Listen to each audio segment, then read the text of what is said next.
can't believe I'm doing this. Yes, we're doing this. Okay. So, I have noticed a trend on my feeds on Bookface. Um, for those of you who are following us, I'm sure you saw in the title. Yes, thoroughly enjoyed Encanto. I love this film. It is a beautiful story, culturally representative, as well as there's a lot of psychology that went into this that I thoroughly appreciated. Um, really brought to light some beautiful dynamics and character conflict and healing. So I want that prefaced right now. um, so we can begin this film. Now, the thing I'm noticing from a lot of people that I don't want to say bothers me, I think it's more saddens me that I've seen from friends, from just the posts I'm seeing in some of my nerd groups that I'm a part of. Um, this opinion on Abuela. Um, Now, before I get into Abuela, I want to preface to say I see you. These people that are making these posts or making these comments, I see you. I understand where you're coming from, and I have been here. Now, my example I'm going to give of why I struggle with a very popular Disney film is Tangled. A lot of people are probably like, whoa, what? You don't like Tangled? I'm like, no, I didn't say I didn't like Tangled. I just can't binge Tangled. Now, believe me, this movie set off an amazing franchise, an amazing uh, character and character arc journey, and other characters as well. I really appreciated the groundbreaking things that Disney was doing with that film, be it in the animation, in the storytelling, the character arcs, the different direction for princesses. All of that, great. Now, here's where I watched it, and I'm good. Like, I watched it, I know the plot, I don't need to see it anymore. And I really didn't want to continue, was Mother Gothel. Great villain. Yeah, Disney, hats off to you. This was a very well written villain that you put into this film, because it really balanced Rapunzel's journey, as well as Flynn Eugene as a character and a love interest. Like, it really set the characters apart.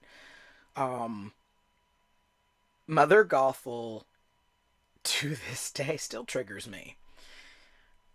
The way that Mother Gothel, Mother knows best. Growing up, and to this day I'm still working on this with my therapist. Um, I used to be told, if you loved me enough, you wouldn't have disobeyed me. Do you not love me enough to do as I asked? Do I not love you enough for you to want to obey me? This was something that was conditioned into my head. I was even my face held, forced to look into their eyes as I'm being told this. Anytime this would be told to me, I shut down. I was quiet. I had no argument as a child. How do you argue that? When you don't have the agency, you don't have the knowledge, you don't have the education or the support to counter that. So when I'm hearing Mother Gothel tell Rapunzel, Mother knows best, you don't know what you're talking about. You're isolated, and everything that I tell you is true. That, even now, I'm just. Gotta love when the brain resets. ADHD, gotta love it. Yeah, to this day, I appreciate the film. I appreciate the franchise. I appreciate Rapunzel and her growth and her strength and how she got so much stronger and grew as a person. I love it. Can't watch the movie again because it sends me back. I hear the voice. It dubs over Mother Gothel. Mother Gothel's face now becomes the face of, you know, the voice. And nope, I don't want to go back there. So I see you. I hear you. Everybody that is upset with Abuela. I hear you. I see you. I acknowledge your heartache, your pain, your triggers. They are valid and they are real. Please understand that I see you. But here's the difference. For me, watching Encanto, one, I'm acknowledging Abuela as a matriarch. She's not somebody who's isolating anybody. She is the leader of a family that is the leadership of this entire community. One, that's already a big deal. When you are a leader, your needs come second. You have a job. Your entire existence is this job. Especially in a paradise where you don't really have government. It's clans. And as a clan leader, yes, it is your responsibility to be fulfilling these duties for your community. Now, Encanto presents this in a light-hearted way. In other cultures, though, this can get gritty. And families that are the clan leaders, they have difficult lives because your needs come second. But they accept this because that is the role they fill. And I think that a lot of cultures in the West don't understand how this works. We don't have clans anymore. And the clans that are in this country get looked down on. And honestly, it actually kind of hurts me when I see these people who have clans still and they function with matriarchs, patriarchs. They get looked down on. I don't think that we should be. I think that we should just be acknowledging that this is another way of living. And it's not ours. I will say this again and again on my videos. Your life is your life and your path. I don't walk it. I don't have your eyes. Your brain is a processing computer. My processor is not your processor. So the same goes for you as a viewer.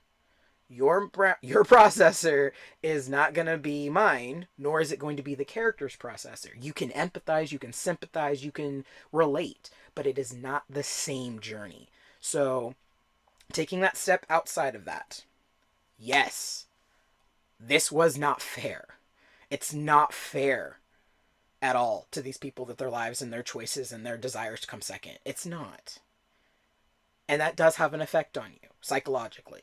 So, second, you have Abuela, Gen 1. We have the triplets, Gen 2. Gen 3 are these grandchildren that were not even a part of this original situation. This is where we're starting in the movie of Encanto. Now, Abuela is very positive, keeping the vibe light. I mean, you see that at the party. When Mirabel has her whole revelation of like that, oh, the house. The drinks are stronger. Like, she's very good at keeping things light. That is a leader. She's a natural leader. She has conditioned herself for this for 50 years. So, yeah, it did seem unfair. It was unfair, and it's not right. Because that was a valid reason that Mirabel was upset. And Abuela kind of brushed it aside. But again, you had the village. The entire village is here. They're going, wait, what do you mean? That's a huge panic. So Abuela is taking the leadership role of everybody. It's okay. It's fine. And she goes over to Julieta, and she's like, you deal with that. Which, again, that's how clans work. Now, as the film progresses, yes, we are seeing this from Mirabel's perspective. We are in her shoes. We are not in Abuela's, which is a very important storytelling arc. And this is something that for people who might be interested in how storytelling works, or you're curious about writing your own, it is very important we are seeing this from Mirabel's perspective for the majority of the film, not Abuela's. There's a very important reason for that, in conflict and things like that. Because we are empathizing through the protagonist. The protagonist is the person who's advancing the plot, the situation, the driving action. That is Mirabel. Her actions are progressing the story. We wouldn't have the story of Encanto if it weren't for Mirabel moving forward.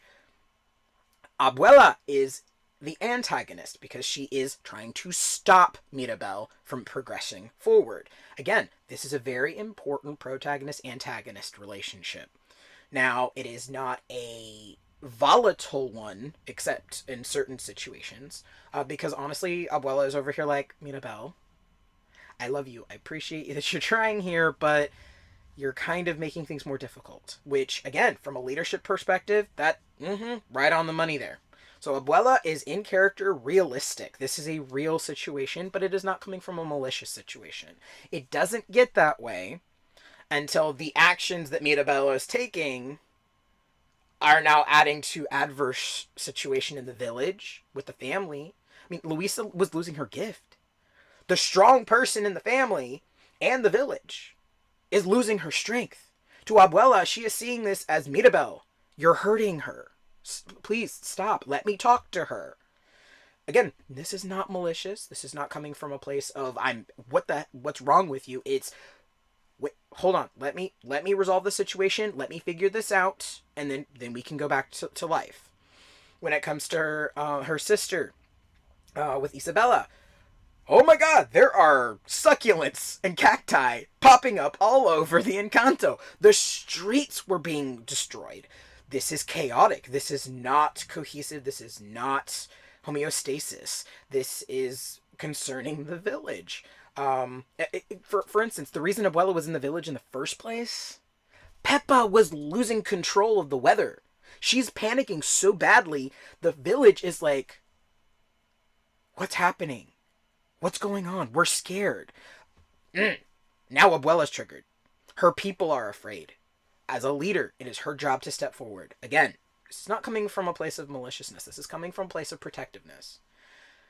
Now here's where we have our big climax. Everything's going great. Mirabel has gotten through to Luisa. Luisa's thinking about herself, and this is good. This is good conversation. She needs to be thinking about her needs. But again, it's causing conflict within her, so her gift is unstable. Isabella confessed, this big confession. She didn't want to get married, and here, two sisters bonding for the first time who've never had common ground before. Like, this is great. This is good work. I'm saving the miracle. Yes. Mirabel, we are so happy for you. Abuela doesn't see that. And here's the important part. Abuela does not see what Mirabel sees. This is very important to their conflict and their relationship. Because when she finally goes, I'm never going to be good enough for you. Luisa will never be strong enough. Isabella will never be perfect enough. None of us are going to be good enough. Because from Mirabel's perspective, they're not. From Abuela's perspective, now the house has fallen apart, gifts are lost, her whole life is in shambles. Here's the important part that I feel everybody missed. Abuela did not reject the new information that was presented to her. She did not reject the miracle is dying because of you. She heard it. She stopped. She silenced. She's thinking.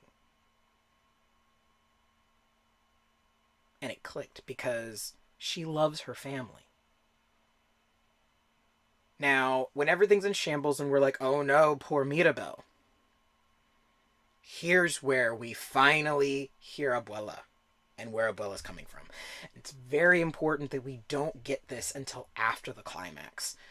When it comes to the plot arc, which I'm sure some of us remember that from English class in high school, the climax is the big peak of conflict, of energy, driving force, action. All of that comes to a head.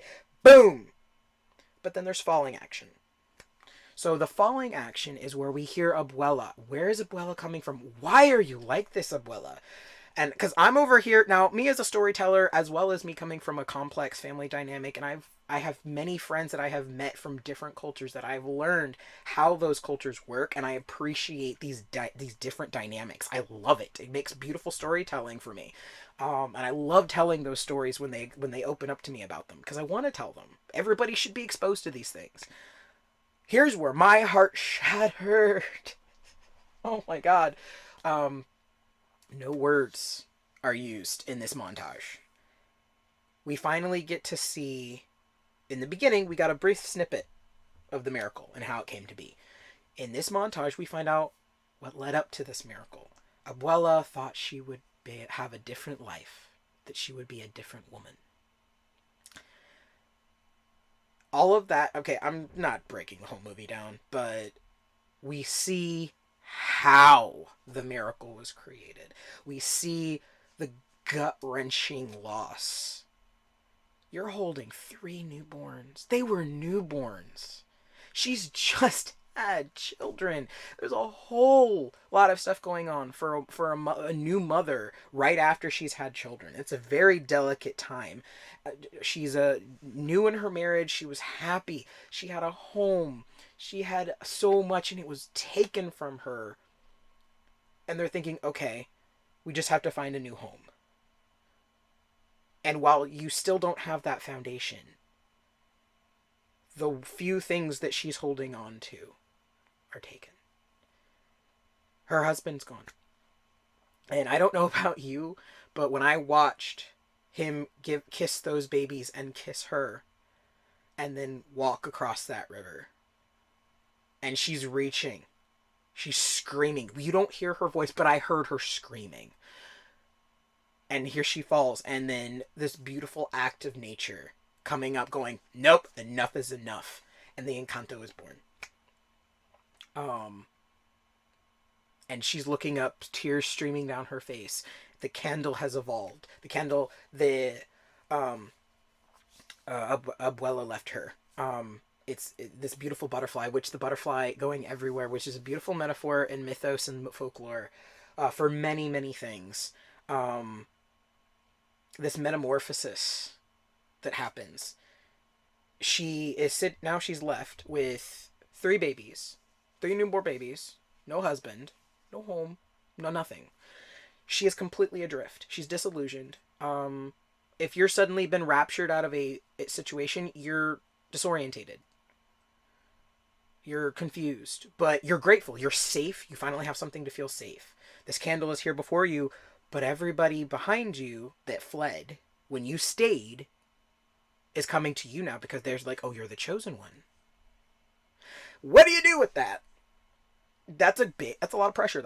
It's big. You're like, oh, okay. So they're looking to me, but what am I supposed to do? Okay, well, I'll figure it out. And for 50 years, Abuela figured it out. She's never I don't think she ever fully processed her loss. She was like, nope, I have a sense of purpose and this is who I am now. And a lot of people do that. Instead of completely going through their grieving process and letting it cycle and move forward, they replace the grief with something else. And for her, it was purpose. Where Abuela went wrong is her children were chosen to have gifts of their own. And she's like, oh, so we all are a part of this purpose. We can all share this together. And in her mind, she thinks this is going to bring them together, and it didn't. You see this in Bruno. Peppa is very stressed out. Huletta is the only one who really kind of goes with the flow, but she got a kind of nice gift. I'm not gonna lie. My wife, that is my wife. She can cook. She can make a dish, and I've seen. She made a sandwich for a young man who was plastered. He was bad drunk. Our roommate at the time was bringing over people we didn't even know, and we were like, okay, this is awkward. But she felt bad. He feels sick, and she's like, here you go, have a sandwich. And I've seen the light come back to his eyes, and he was like, this is really good. Like, he was coherent. He was having whole conversations, and he was able to go home. So yeah, I've seen how that healing can help, but she can't fix her own family, and that's a lot. So now you have Gen 3. They're not even a part of that original trauma. At least the triplets were like, we lost our dad. They at least were a part of it. The grandchildren, they're not even a part of that. They don't even understand the trauma that has happened to this family, but they're also enduring it. And this is where the family dynamic of Encanto is so beautiful to me. This is family trauma, where you have a repeating cycle that is not resolved and it is just passing down generation to generation to generation. The part that sets Abuela apart from a lot of villains and antagonists that I've seen in other films, other books, other video games, other just in life, is that Abuela doesn't reject that she started this. She doesn't put blame on, oh, well, they killed my husband and it's their fault. No, you never hurt us, Mirabel. We're broken because of me. She admitted it. She owned it. And that's a big step. Because not only does it heal her relationship with Mirabel, because she does love Mirabel. She does want, she just doesn't know how Mirabel can fit into the purpose. Because remember, that purpose is all Abuela has. But because Mirabel, the house was broken, because Mirabel brought that purpose to an end, they could rebuild. They need a new foundation. Again, I love all of you. It's a beautiful song of healing and rebuilding and finding how does our family work now. And Abuela is open. She is receptive. This is where the film Encanto is a beautiful example of family trauma and how to heal from it.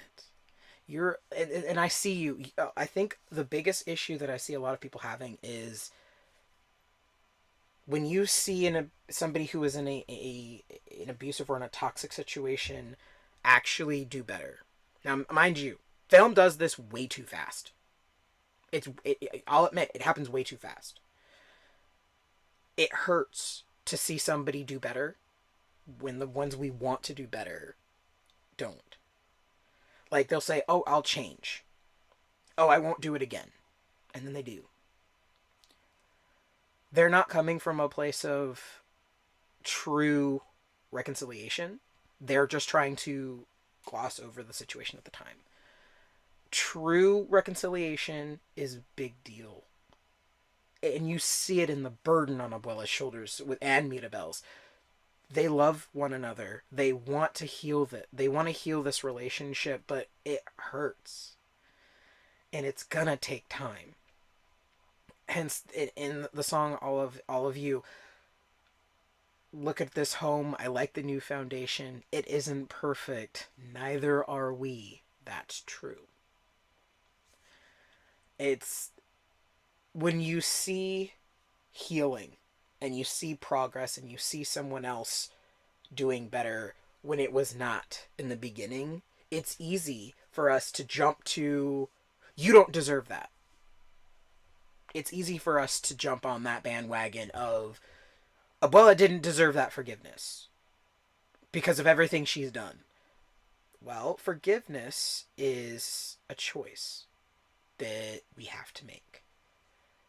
Sometimes it's deserved, sometimes it's not. But it is I don't want to use the term double-edged sword here because it's not a sword. It's two sides of a coin. Because coin is used as currency and you give it. So when you give forgiveness, you are showing, you know what? I acknowledge that this happened. Whether you're acknowledging it or seeking forgiveness or apologizing, I'm releasing it so I don't hold it anymore. Forgiveness is just as much you moving on from a situation as them. So when the person comes to you for forgiveness, genuine forgiveness, oh, that's best case scenario. As my mother used to say, hug it out. But when the two people can reconcile on their own equally, that's healing. And it's a process. It doesn't happen immediately. It is not instantaneous. It will never be.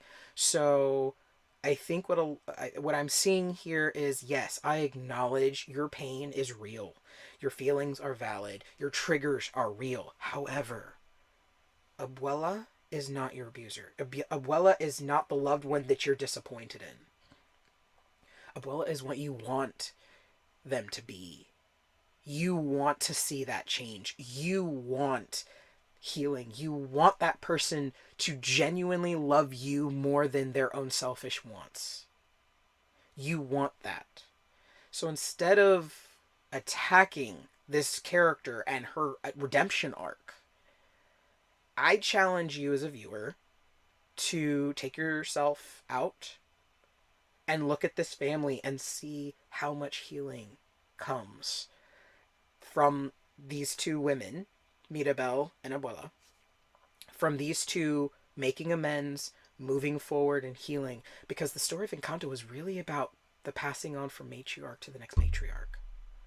Abuela carried them for 50 years, and now Mirabel will be carrying them, because that's why when she puts the doorknob in there, that's why that's why Casita comes back. She's the next matriarch. She's the next she's the next person that will be leading the family. One of the things that popped up in my head was a proverb that I heard watching Criminal Minds. Yes, I used to watch Criminal Minds with my stepsister. I haven't really been able to follow it myself because I'm not big into crime TV anymore, but I loved hearing the proverb of a case that they go down to Mexico. They have a phrase where they say a house is not built upon a foundation, it is built upon a woman. And since this film is such a beautiful representation of the Hispanic culture down in, South America, this came to the forefront of my mind, is that Casita was built upon Abuela at first. That's why it had to come down. We had to break this cycle that Abuela could not see herself to free her. But now it's on Mirabel. That's why Mirabel doesn't get a door, because she is the person that the house is built on now. She is going to carry the next generations, and she will pass on to the next matriarch or patriarch, whoever takes over the family. Because this is not a sexism thing. It just how happened that Mirabel takes over for Abuela, and more often than not, it is a matriarch in these cultures. So what I want people to take from this video is try not to assign the trauma, the heartache, the disappointment that you feel towards someone else to Abuela, because Abuela goes through a very deep redemption arc. And unlike a lot of grandmothers in Disney that I've seen, she is open to change. And instead of looking at it just from where she started, use Abuela's example to guide you in what you should be looking for from your abuser or the person who harmed you. Look for that real change. Look for that true sign. Do you truly love me? Because if you love me, you would allow me to be who I am. You wouldn't want to harm me. You wouldn't want to be hurting me. If you truly loved me, you'd look at what you're doing when I am presenting it to you, and you would own it. Look to Abuela as an example of what you should be looking for from somebody. That's what I want you to take from this video today. Again, I do these in one take because if I edited it, I would delete it. So if you enjoyed this content, which I know this one was really heavy, I've seen it so much on my Facebook feed that it's actually bothering me now. So I made this because it spoke to me. Now, if you want me to continue to make content like this, where I address storytelling and how it can affect us as a people, as humans, great. If you want me to address storytelling and how storytelling can bring about things like this, please let me know in the comments. As always, like, subscribe, the bell there at the bottom. I want to hear from you. This is new stuff for me. I have content that I love to watch, but I'm learning how to make my own. So let me know in the comments what you want. Again, I'm on Patreon, J. Allen Winchester. If you want to follow my mythic storytelling series, it's there. I finally got a like on it from a patron. All patrons, you can subscribe and get access to my bedtime stories, as well as that series for as little as $5 a month. So if you want to support my content and help me out here, that would really help because my wife and I've been unemployed since middle of December, and I would love to make this a career, but I can't without you. And as always, thank you patrons that do follow me. Be blessed, everybody.